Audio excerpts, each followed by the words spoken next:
যে কথাটা বলছিলাম, কোনো মন্ত্রী দ্বৈত নাগরিকত্ব নিয়ে থাকা উচিত বলে আমি মনে করি না। কোনো মন্ত্রী, যে কোনো মন্ত্রণালয় যেটা আমাদেরকে অ্যাপারেন্টলি লেস সেন্সিটিভ মনে হয়, সেটাও হওয়া যাবে না। Full stop. আমি জানি না আর কেউ আছে কি নাই। আমাদের কি মনে নাই কিছুদিন আগেই সংবিধান সংস্কার কমিশনের সভাপতি, চেয়ারপারসন, যিনি এখন ঐক্যমত্য কমিশনের ভাইস প্রেসিডেন্ট, জনাব আলী রিয়াজের আমেরিকান নাগরিকত্ব নিয়ে খুবই পাওয়ারফুল, অতি ইনফ্লুয়েন্সিয়াল মানে সোশ্যাল মিডিয়া অ্যাক্টিভিস্ট বলেছিলেন যে বিদেশি নাগরিকত্ব নিয়ে, আমেরিকান নাগরিকত্ব নিয়ে তিনি কিভাবে সংবিধান প্রণয়ন করেন। খুবই সমালোচনা হয়েছিল। আমাকেও এই প্রশ্ন বিভিন্ন টকশোতে জিজ্ঞেস করা হয়েছিল। প্রথম কথাটা হচ্ছে, এটা সংবিধানের সাথে সাংঘর্ষিক না। এখন পর্যন্ত যে একটা কাজ তিনি করতে এসছেন তাকে করতে দেয়া হয়েছে, এবং বাংলাদেশে তিনি খুবই ইনভলভ ছিলেন for a very long period.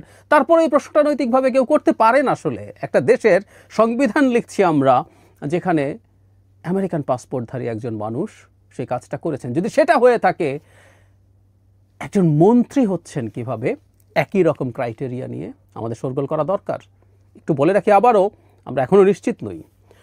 এবার সেই মন্ত্রী যদি হন জাতীয় নিরাপত্তা উপদেষ্টা, যিনি আমাদের দেশের সব ভালনারেবল জিনিস জানবেন, বুঝবেন, সেটা নিয়ে অ্যানালাইজ করবেন, সেটা নিয়ে প্রধান উপদেষ্টার সাথে আলোচনা করবেন, প্রধান উপদেষ্টার চিন্তা জানবেন, সব তথ্য তার কাছে থাকবে, এবং তিনি প্রধান উপদেষ্টাকে আমাদের ডিফেন্স মিনিস্ট্রি সামলাতে সাহায্য করবেন। মানে আমাদের সবচেয়ে সার্বভৌমত্বের প্রতীক যে জায়গাগুলো, সেই জায়গাগুলোতে একজন মার্কিন নাগরিক বা বিদেশি নাগরিক কাজ করবেন। কিভাবে দেখবো আমরা এটাকে? সো আপনারা শুনলেন, প্রশ্নটা হচ্ছে যে এটা নিয়ে বিতর্ক হয়েছে, এটা নিয়ে কথা হয়েছে, এবং আমি বিশ্বাস করি যে একজন মন্ত্রী মর্যাদায় অন্তত মানে নিরাপত্তার মতো একটি সেন্সিটিভ মানে মন্ত্রণালয়ের দায়িত্ব, বা আমি যাই বলি না কেন, রাষ্ট্রীয় দায়িত্বে একজন আমেরিকান অথবা কানাডিয়ান পাসপোর্ট হোল্ডারের থাকাটা যুক্তিযুক্ত না, এবং এটি আমাদের সংবিধান অ্যালাউ করে না। সো ডাক্তার জাহিদ যে কথাটি বললেন, যে একজন প্রভাবশালী ইনফ্লুয়েন্সার, সোশ্যাল অ্যাক্টিভিস্ট, উনি হয়তো নামটি বলেননি, আমি নামটি বলতে চাই, উনি মিন করেছেন পিনাকি ভট্টাচার্যকে। পিনাকি ভট্টাচার্য কিছুদিন আগে এই প্রশ্নটি তুলেছিলেন ডক্টর আলী রিয়াজ, যখন তাকে নিয়োগ দেওয়া হয় স্বাধীন মালিকের জায়গায়। আলী রিয়াজকে যখন সংবিধান কি বলে যে সংস্কার কমিশন, সেখানকার চেয়ারপারসন হিসেবে। সো আমি একটু শুনি উনি কি বলেছিলেন, যেটার রেফারেন্স দিলেন ডাক্তার জাহিদ। আমরা একটু সেই ভিডিওটা শুনতে চাই।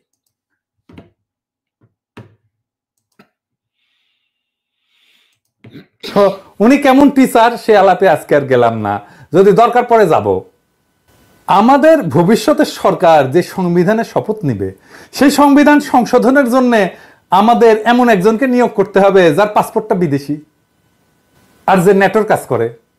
তো তাইলে আমরা যুক্তরাজ্যের একজন স্বীকৃত সংবিধান বিশেষজ্ঞকে নিই না কেন? ওনার চেয়ে ভালো হবে। অন্তত সংবিধান নিয়ে পর্যাপ্ত জ্ঞান এবং দক্ষতা থাকবে। তারপরে তো আমাদের সরকার তো ওয়েস্টমিনিস্টার ধাঁচের সরকার, তাই না? উনি তো কাজ করেন আমেরিকান স্টাইলে। কিন্তু প্রফেসর আলী রিয়াজ যদি সত্যি পদটা চান, তাহলে যে কাজটা করতে হবে, তাহলে মার্কিন পাসপোর্ট ফেরত দিতে হবে ওনাদের, মার্কিন নাগরিকত্ব পরিত্যাগ করতে হবে, কইরা তারপর আসতে হবে। ওই দ্বৈত নাগরিকত্বের অজুহাত এখানে চলবে না। আমরা 100% বাংলাদেশি চাই। দর্শক শুনলেন, উনি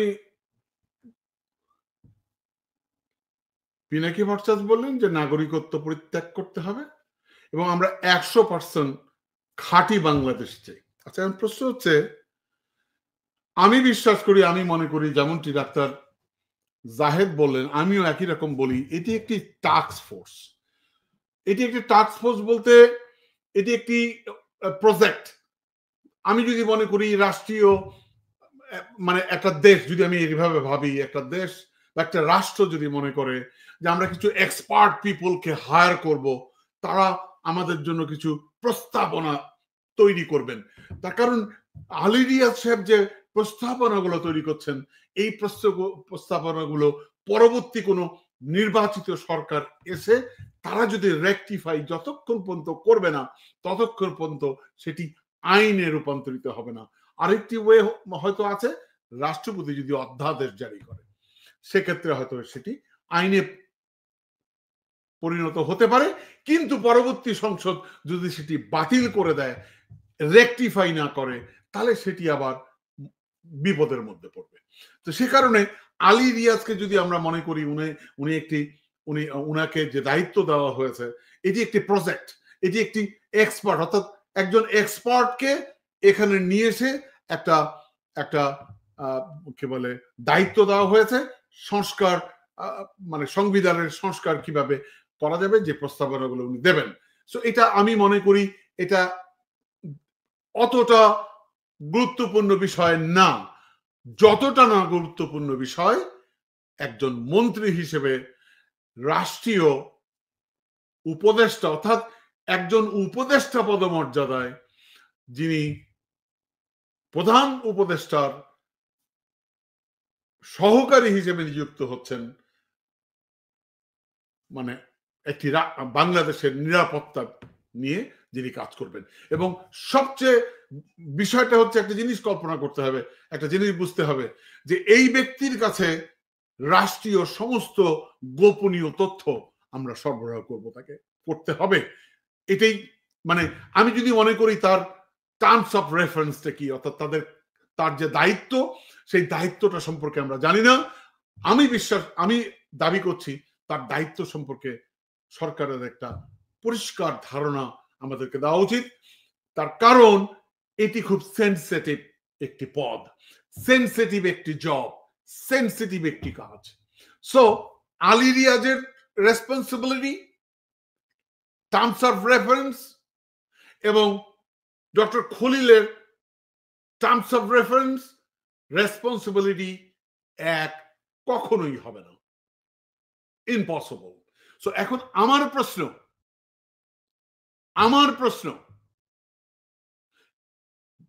পিনাকি ভট্টাচার্যের প্রতি আমি অনুরোধ করব, দাদা আপনার প্রতি অনুরোধ আমার, এরকম একটি সেন্সিটিভ পদে খলিলুর রহমান সাহেবকে যখন নিয়োগ দেওয়া হলো, এখন প্রশ্ন হচ্ছে, উনি অনেকেই বলছেন যে উনি আমেরিকান নাগরিক, তাহলে আপনি বিশ্বাস করব আগামীকাল অথবা আজকে আপনি এটি বলবেন, জনসম্মুখে এসে বলবেন যে খলিল সাহেব, আপনাকে হয় নাগরিকত্ব ত্যাগ করতে হবে, খাঁটি 100% বাংলাদেশি হতে হবে, তা না হলে এই পদটা আপনি আফোর্ড করতে পারবেন না, এই পদ আপনি নিতে পারবেন না। আপনি যদি এটা না বলেন দাদা, তাহলে আমরা বুঝবো there is a something wrong, কারণ আপনি পরিচয় করে দিয়েছেন আপনার গুরু হচ্ছেন এই খলিল সাহেব। ঠিক আছে, যেহেতু আপনার গুরু হচ্ছে খলিল সাহেব, সেহেতু আপনি তাকে বলবেন না, তার জন্য আপনার সফট কর্নার আছে, তাহলে আপনি পরিষ্কার না। ঠিক আছে, আপনাকে পরিষ্কার হতে হবে। আমি জানি আপনি অনেক শিফট করেন, অর্থাৎ এখন আজকে যেটা বলেন আগামী 3 দিন পরে আবার চেঞ্জ করেন, হ্যাঁ, আবার ওই নতুন বয়ান তৈরি করেন। আপনি চমৎকার বয়ান তৈরি করেন, ঠিক আছে, আমি আপনাকে রেসপেক্ট করি, আপনাকে সম্মান করি আমি, কিন্তু আমার দাবি যে এই একটি সেন্সিটিভ জায়গায়, মানে আলী রিয়াজ তো একটা ছোট্ট প্রজেক্ট, তার কোনো দায়িত্ব নেই, তার মানে খুব ছোট একটি কাজ, কিন্তু এত বড় একটা জায়গায় যখন একজন দাবি উঠছে, যখন প্রশ্ন উঠছে যে একজন আমেরিকান, আমার বিশ্বাস আছে আপনি একটি এপিসোড করেছিলেন, আমেরিকার কোলে উঠে যাচ্ছেন আমাদের ডক্টর ইউনূস সাহেব। আমি জানি না আপনার সেই এপিসোড এখন নিশ্চয়ই আছে, আমরা হয়তো পরবর্তীতে এটা নিয়ে কথা বলবো, হয়তো আগামীকাল বা পরশু। আপনি এই এপিসোড করেছেন যে আপনার প্রফেসর ইউনূস আমেরিকার কোলে চলে যাচ্ছে। ঠিক আছে, আমেরিকার দিকে চলে যাচ্ছে। এখন এমন একটা পরিস্থিতি যে ডক্টর খলিল সাহেবকে নিয়ে যে বিতর্ক তৈরি হয়েছে, সেই বিতর্কের মধ্যে আমি দাবি করছি আপনি পরিষ্কার করবেন আপনার, যাকে আপনি আপনার গুরু বলেছেন, আলী রিয়াজের ক্ষেত্রে যেমনটি বলেছেন আপনি, এক্স্যাক্টলি খলিল সাহেবের ব্যাপারে একই শব্দ ব্যবহার করতে হবে আপনাকে। যদি উনি আমেরিকান নাগরিক হয়, আপনাকে বলতে হবে তার পাসপোর্ট, উনি আমেরিকান নাগরিকত্ব ত্যাগ করবেন এবং 100% বাংলাদেশি ছাড়া এই এত বড় একটা সেন্সিটিভ দায়িত্বে আমরা কোনো অবস্থাতেই আমেরিকান কোন নাগরিককে দেখতে চাই না। ঠিক আছে, এটি আপনি বলবেন, আপনি পরিষ্কার করবেন দাদা, আপনার প্রতি আহ্বান।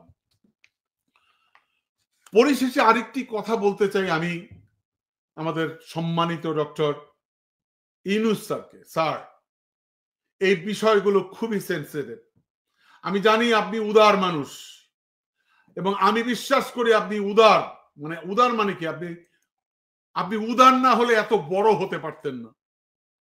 আপনি উদার মানুষ বলেই আজকে এত বড় হতে পেরেছেন আপনি। ঠিক আছে, সো বাংলাদেশের নিরাপত্তা এবং সার্বভৌমত্বের ব্যাপারে আপনি আপোষ করবেন না স্যার। আপনি এটা আবার পুনর্বিবেচনা করবেন, আপনি আরো গভীরভাবে খোঁজ খবর নেবেন। তার কারণ ইতিমধ্যেই কিন্তু সোশ্যাল মিডিয়াতে চলে এসছে এই খলিল সাহেবের কিছু অপকর্ম। উনি বেশ কিছু ঘটনা ঘটিয়েছিলেন উনি যখন আমেরিকাতে ছিলেন। ইত্তেফাকে সেই রিপোর্ট প্রকাশিত হয়েছিল, খুবই সেন্সিটিভ। কিন্তু স্বামী স্ত্রীর আত্মহত্যা, আমি ক্লুটা দিলাম, বিস্তারিত বলছি না, আমি ছোট্ট করে ক্লু দিলাম। এটি ইত্তেফাকে প্রকাশিত হয়েছিল। স্বামী স্ত্রী আত্মহত্যা করেছিলেন, স্বামী স্ত্রীকে গুলি করেছিলেন এবং পরে নিজে আত্মহত্যা করেছিলেন। সো এই বিষয়টা কিন্তু সামনে চলে এসছে। সো সুতরাং আমি অনুরোধ করব স্যার আপনার প্রতি জোরহাত করে, আপনি বিষয়টা আরো তলিয়ে দেখবেন, আরো গভীরভাবে এটিকে বিবেচনা করবেন।